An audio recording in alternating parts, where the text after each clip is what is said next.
أعوذ بالله من الشيطان الرجيم. بسم الله الرحمن الرحيم. وقال الذين لا يرجون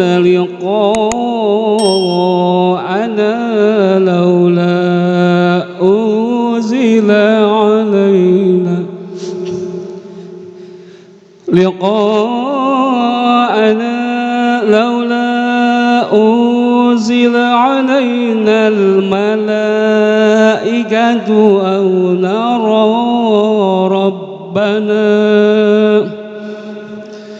لقد استكبروا في أنفسهم وعتوا عتوا كبيرا. يوم يرون الملائكة لا بشرى يومئذ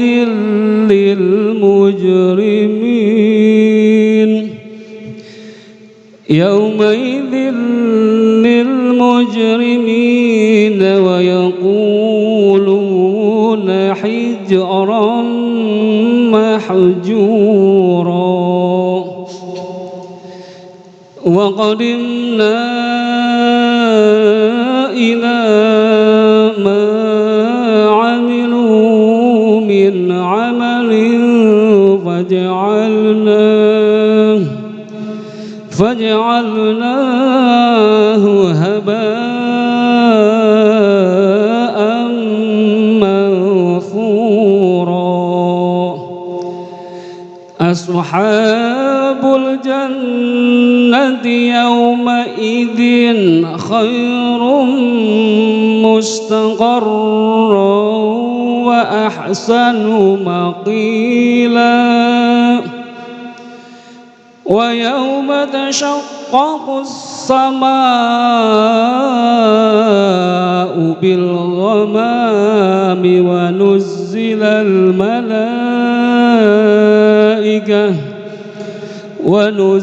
الملائكة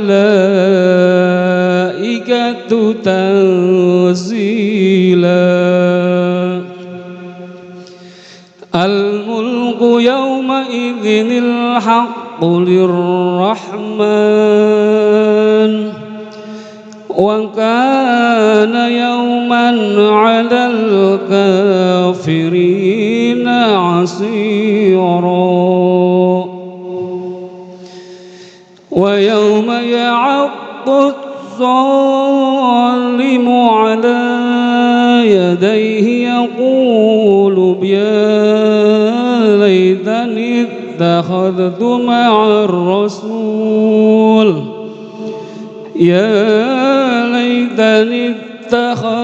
مع الرسول سبيلا.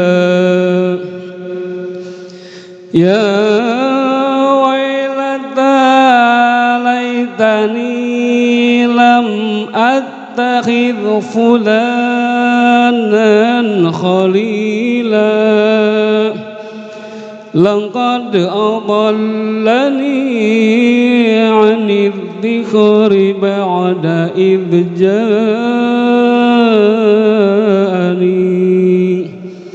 وكان الشيطان للإنسان خذولا.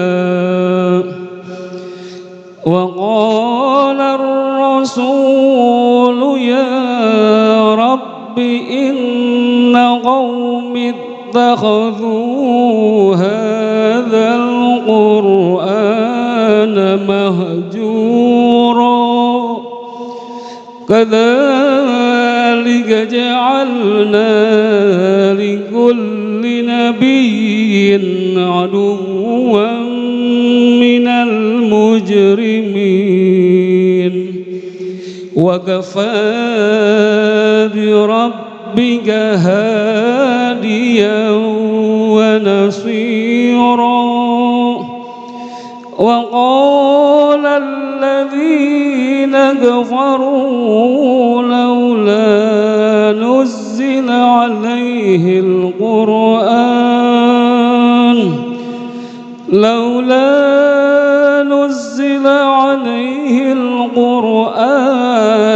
جملة واحدة كذلك لنثبت به فؤادك ورتلناه ترتيلا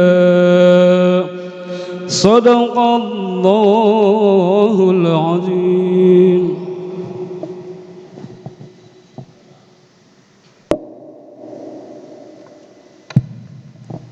Maha benar Allah dengan segala firman-Nya. Nanti dibaca lagi di rumah seterusnya.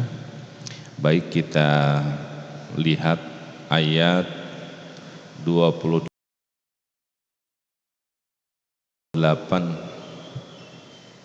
ayat 28 di dalam surat Al-Furqan. Al-Furqan ini adalah pembeda antara yang hak dan yang batil. Apa itu? Pembeda yang hak dan yang batil, yaitu Al-Qur'anul Karim. Orang yang mengikuti Al-Qur'an, maka insya Allah jika kita memegang teguh ajarannya, ajaran untuk berbuat baik, mengikuti petunjuknya, kita mampu membedakan yang hak dari yang batil, memisahkan yang buruk dari yang baik, memisahkan yang halal dengan haram. Maka cukuplah kalau kita mau selamat dunia dan akhirat kita, Al-Qur'anlah sebagai petunjuk yang mampu menuntun kita, mampu membedakan antara yang hak dan yang batil. Kita berjalan antara terang dan gelap. Kita berjalan di antara yang hak dan yang batil. Kita berjalan antara kepastian dan keraguan. Semakin kita mempunyai ilmu, keraguan itu semakin menghilang. Maka penuhilah diri kita dengan ilmu pengetahuan, yaitu ilmu Al-Qur'anul Karim, agar kita tidak ada lagi la roiba fihi hudal lil muttaqin, tidak ada lagi keraguan di dalamnya, untuk meyakini bahwa Al-Qur'an adalah sebaik-baik petunjuk. Sehingga bertekadlah hati ini, jiwa ini, diri ini untuk menetapkan bahwa Al-Qur'anlah petunjukku, Al-Qur'an hidupku, Al-Qur'an pedomanku, dan Al-Qur'an nafasku yang mengalir dalam darahku, sehingga tiap-tiap detik kehidupan bernafaskan Al-Qur'an. Ketika mau melakukan sesuatu selalu bertanya, bagaimana petunjuk Al-Qur'an di dalamnya? Bagaimana mencari suami? Ini yang belum nikah, saha ieu teh didinya, tanya sama Quran petunjuknya, ayat didinya. Bagaimana caranya? Ulah yang nyondong deui nya, ulah. Ieu mah yang belum nikah. Kunaon seserian teh yang sudah nikah? Ulah. Ya, ibu-ibu, adik-adik, kudu semangat untuk menetapkannya. Nah, di dalam ayat 28 kita lihat sama-sama, ya wailata laitani lam attakhidh fulanan khalila. Wahai celaka aku, sekiranya dulu aku tidak menjadikan si fulan, maksudnya si fulan itu atau setan, memperturutkan setan atau orang-orang manusia yang telah menyesatkannya di dunia. Nah, ayat ini seandainya aku tidak mengikutinya untuk menjadi teman akrabku, maka aku tidak seperti ini. Nah, kita lihat dari awal ayat, mulai dari waqala alladzina yarjuna liqa'ana laula unzila alainal malaikatu aw nara rabbana laqad istakbaru fi anfusihim wa ataw utuwan kabira. Orang-orang yang tersesat karena setan disesatkan, dia tidak percaya tentang pertemuan dengan Tuhannya, tidak percaya akan adanya surga dan neraka. Mereka menentang bahkan Nabi Muhammad. Kenapa Muhammad yang diturunkan jenis manusia, kenapa enggak diturunkan dalam bentuk malaikat saja? Mereka berandai-andai, kalau malaikat kami pasti mau. Bohong.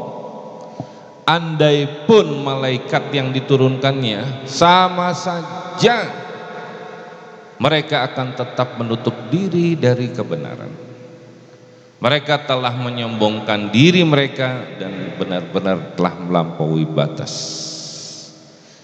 Maka kita lihat di sini mereka tetap dalam kesesatan.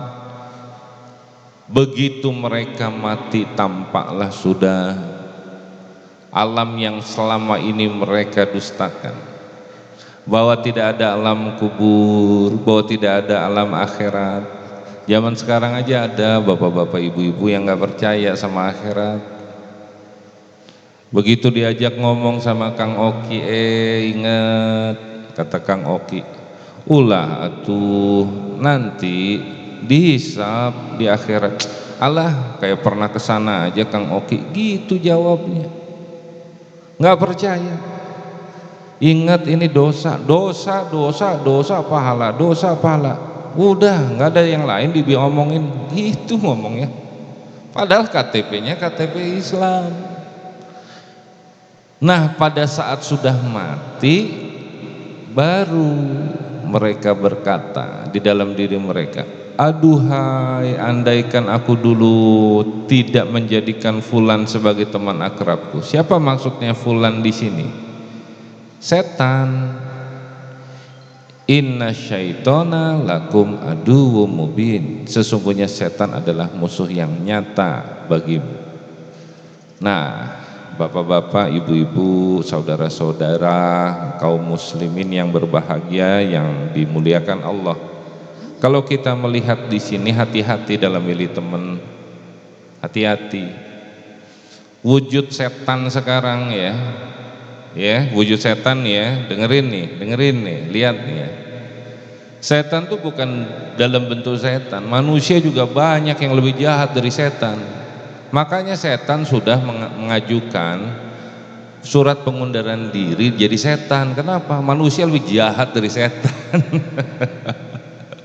Coba pikir, luar biasa. Makanya berhati-hati. Sekarang deketin temen, yuk kita ngaji. Deketin teman-teman yang kayak gini. Deketin teman-teman yang mengajak, yuk kita ingat sama Allah. Deketin. Yuk kita sholat, Kang, tos ajan, ayo kita sholat. Ayo berangkat. Deketin orang yang kayak begitu. Ini yang dideketin yang suka kedugem, yang suka cekek botol, yang suka gonta-ganti pacar, gaya hidupnya diikutin, tontonan jadi tuntunan. Idolanya kalau ditanya siapa, pasti artis. Di angan-angan kita kelihatan indah oleh setan hal-hal yang sifatnya subhat bahkan haram. Dilihat sama kita kayaknya ini bagus nih, nggak pakai jilbab, rambutnya bisa bergerai, bergelombang, kelihatan indah bentuknya. Padahal dosa mempertontonkan aurat, tapi dilihat indah. Sehingga Bang Jai sampai ngacai, ningalina. Nah, ayat 29. Laqad adallani anidzikri ba'da idza'ani wa kana syaitanu lil insani khuzula.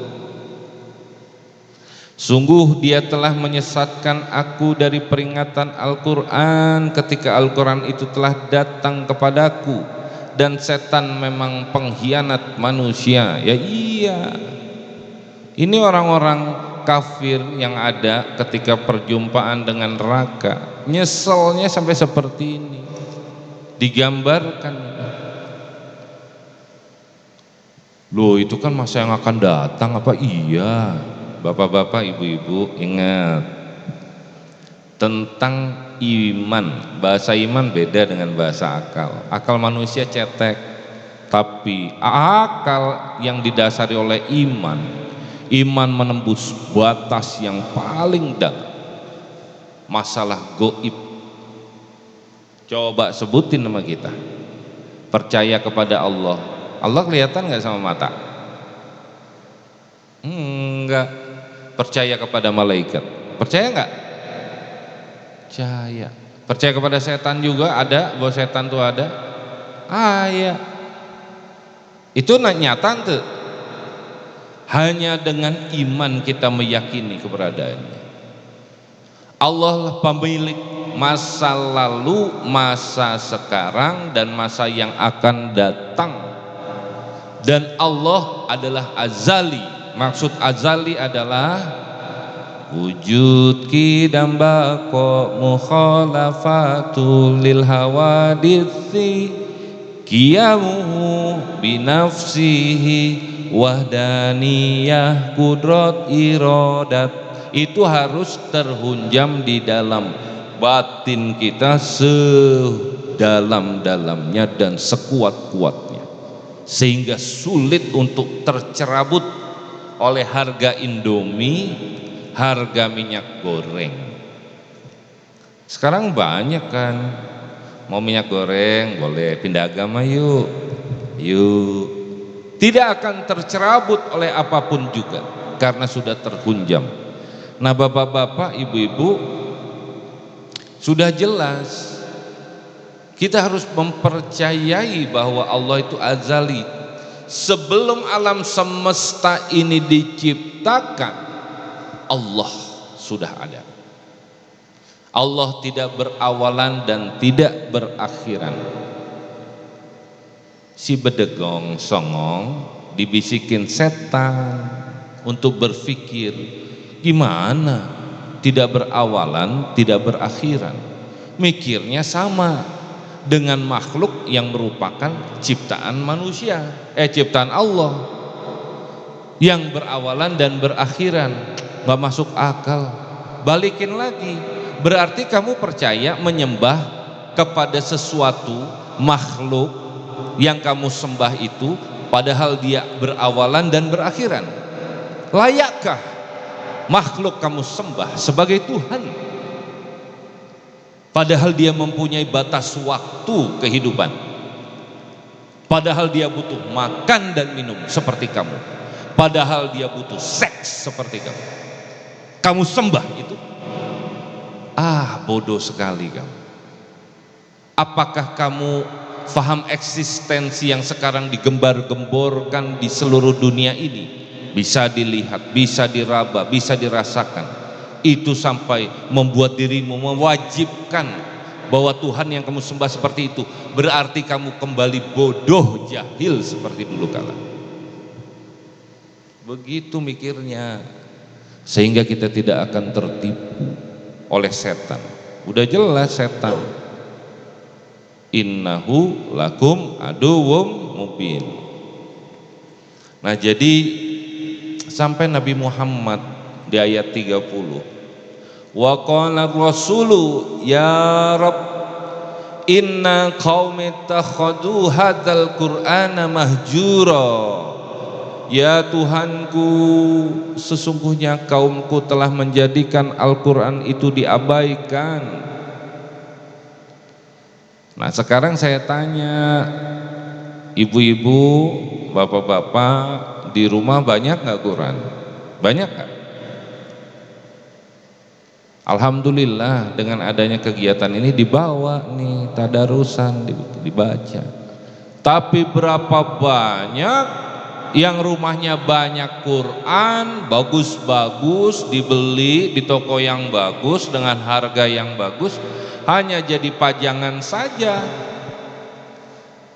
tidak menjadi tuntunan, tidak menjadi pedoman Al-Quran itu di dalam mengambil keputusan dalam hidupnya, sehingga dia langgar semua kehidupannya. Dia ikut riba, dia ikut, oh nggak apa-apa, kamu cinta sama dia, iya mah, tapi dia beda agama, nggak apa-apa, yang penting kamu suka. Betapa tololnya manusia, tidak mau menjadikan Al-Quran sebagai pedoman.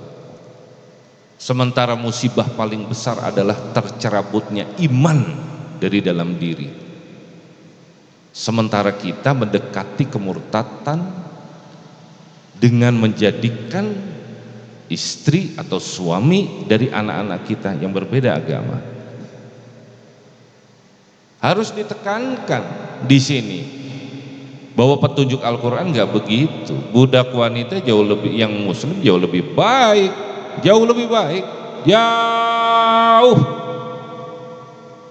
Kata-kata jauhnya itu bukan jauh pembeda yang tipis, jauh sekali. Sehingga oh Allah nggak ridho. Jadi kalau mau ditanya sekarang pacaran hukumnya apa? Haram, nggak ada pacaran. Wala taqrabu zina, jangan kau dekati zina. Perintah Quran kan, jangan kau dekati zina. Makanya bapak-bapak, ibu-ibu, anak-anak kalau udah hoyong pengen nikah, nikahin. Loh nanti gimana, begini kuliah belum selesai, ini belum selesai, nanti barokah. Saya punya teman profesor sekarang sudah jadi profesor, anaknya juga udah pada jadi dokter spesialis. Kenapa? Waktu tingkat 1, tingkat 2 udah nikah. Tujuannya apa? Untuk menutup pintu perzinahan. Hasilnya ridho Allah Subhanahu wa ta'ala. Sekarang dibolak-balik, mau ngikutin cara Yahudi, mau ngikutin cara hidupnya Freddie Mercury. Bener? Rugi kita meninggalkan Al-Quran ini. Nah bapak-bapak, ibu-ibu, kalau kita melihat, sebaiknya sekarang kita kembali kepada Allah Subhanahu wa ta'ala. Nah kita lihat ayat 43 sama-sama sekarang.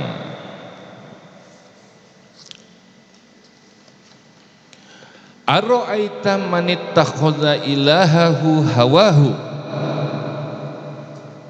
Di sini, sudahkah engkau Muhammad melihat orang yang menjadikan keinginannya sebagai Tuhannya? Ini nih satiran untuk kita.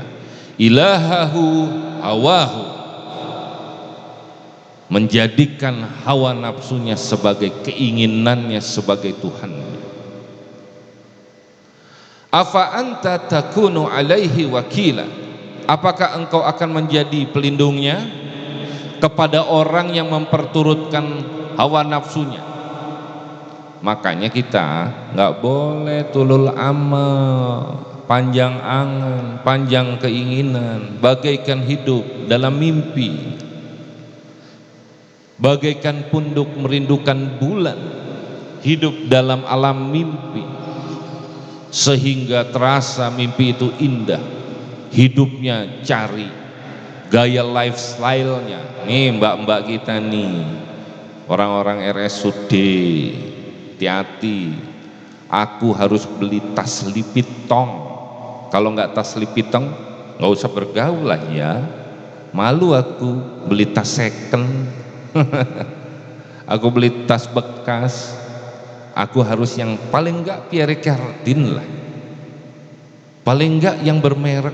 Hidup dengan merek, sehingga akhirnya keinginan-keinginan ini menjadi Tuhannya, ambisi menjadi Tuhannya, popularitas menjadi tujuannya. Hoyong dipuji, hoyong disebut, hoyong populer. Akhirnya apa yang terjadi? Dari pagi, siang, sore, malam mikirin hanya itu saja, hanya itu saja. Tertipu, setertipu-tertipunya. Am tahsabu anna aktsaruhum yasma'una aw ya'qilun, atau apakah engkau mengira bahwa kebanyakan mereka itu mendengar atau memahami? Artinya di sini bapak-bapak, ibu-ibu, orang yang menuhankan dunia, hammud dunya zulumatin fi qalbi, tuh kata Utsman bin Affan nasihatnya, bersungguh-sungguh dalam urusan dunia akan menggelapkan hati. Kalau sudah gelap, bisa enggak memahami, bisa enggak mendengar, dan bisakah melihat nasihat-nasihat dari Allah Subhanahu wa ta'ala? Tidak akan bisa, karena hatinya menjadi keras, hatinya menjadi gelap, sedih karena rasa memiliki yang sangat kuat. Ibu-ibu, Pak pinjem ya mobilnya. Mau kemana? Mobil baru itu.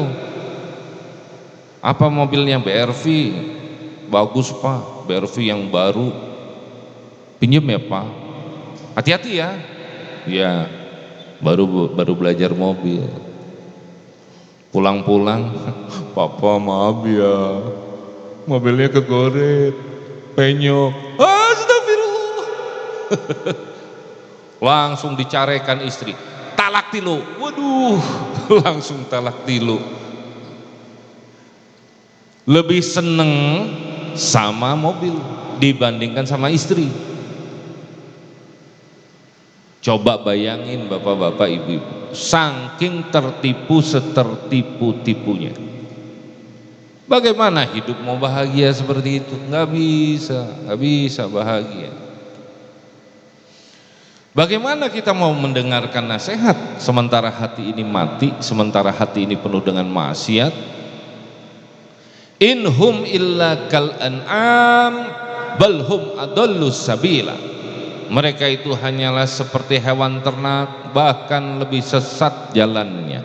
Tuh, bapak-bapak, ibu-ibu, kalau kita melihat ayat ini, siapa saja yang menuhankan hawa nafsu, keinginannya sebagai Tuhannya. Sekarang kan begitu kehidupannya, kehidupan materialistik kan, hedonisme, kehidupan hedonisme, free sex, kemudian homoseks, heteroseks, naujubillah summa naujubillah, menjadikan keinginannya sebagai Tuhannya, maka sangat sulit bagi dirinya untuk diselamatkan. Karena hatinya tertutup, akhirnya diistidrot sebagai hukuman terberat. Khatamallahu ala qulubihim wa ala samihim isyawatu wa lahum azabun azim. Di dalam surat yang lain, walaqad dzara'na li jahannama katsiran minal jinni wal ins lahum qulubu yafqahuna biha wa lahum adhanu la yasma'una biha walahum a'yunu la yubsiruna biha ulaika kal an'am bal hum adall wa ulaika humul ghafilun. Telah kuciptakan neraka jahanam dengan kebanyakan, isinya adalah dari bangsa jin dan manusia. Mereka punya hati tidak memperhatikan, mereka punya telinga tidak mendengar, mereka punya mata tidak melihat, mereka tak ubahnya bagaikan binatang ternak, bahkan lebih hina lagi. Sekarang kita lihat orang mempertuhankan nafsu.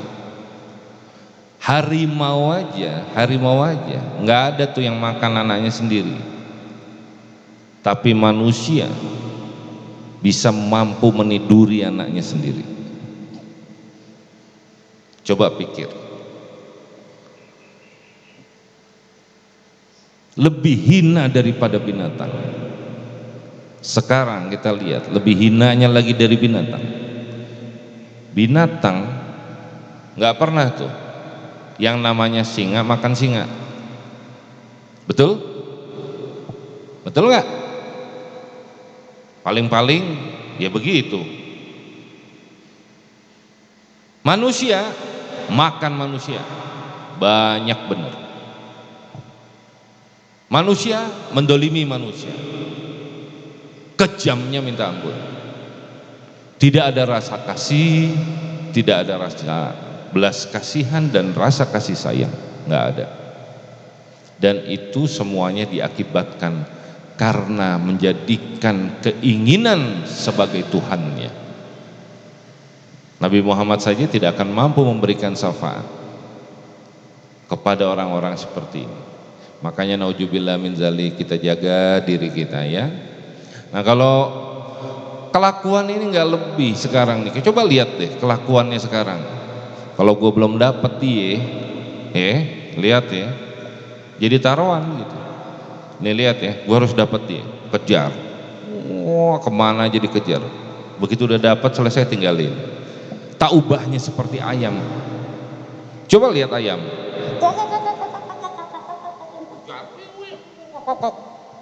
Begitu udah sampai, selesai, terima kasih. Lebih hina lagi dari binatang, coba pikir. Nauzubillah min zalik. Makanya bapak-bapak, ibu-ibu, yuk kita jaga, terutama adik-adik kita yang perempuan. Ini saya tugaskan kepada Pak Iim untuk mengawal para gadis-gadis di bagian keuangan, ya.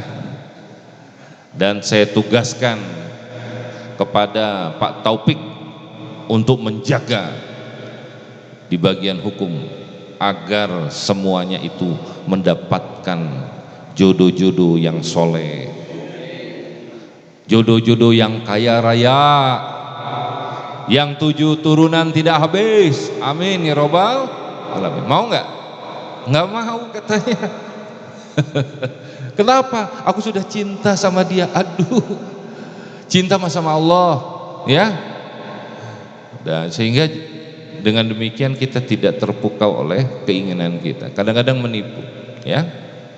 Kita diberikan akal untuk memilih. Yang benar datangnya dari Allah, yang salah datangnya dari diri saya manusia yang penuh kekurangan. Mohon dibukakan pintu maaf yang sebesar-besarnya. Mari kita sama-sama berdoa. Bismillahirrahmanirrahim. Alhamdulillahirabbil alamin wassalatu wassalamu ala asrofil anbiya wal mursalin wa ala alihi washabihi ajmain. Allahumma rzuqna imanan qawiyya wa yaqinan shadiqan wa i'tiqadan jazima. Allahumma aftah lana futuhal arifin. Allahumma aftah lana futuhal arifin. Allahumma aftah lana futuhal arifin. Allahumma salimna wa salimma ma'ana. Allahumma fazna wa fazma ma'ana. Allahumma balighna wa baligh ma ma'ana. Allahumma asimna wa asim ma ma'ana. Allahumma arfa darajatina warfa darajati ma ma'ana. Minadwa minkal ijabah fastajib duana ya Allah ya Rahman ya Rahim birahmatika ya arhamar rahimin. Wa sallallahu ala sayyidina Muhammadin wa alihi wa sahbihi wa sallim amin. Akhirul kalam wabillahi taufiq wal hidayah. Assalamualaikum warahmatullahi wabarakatuh.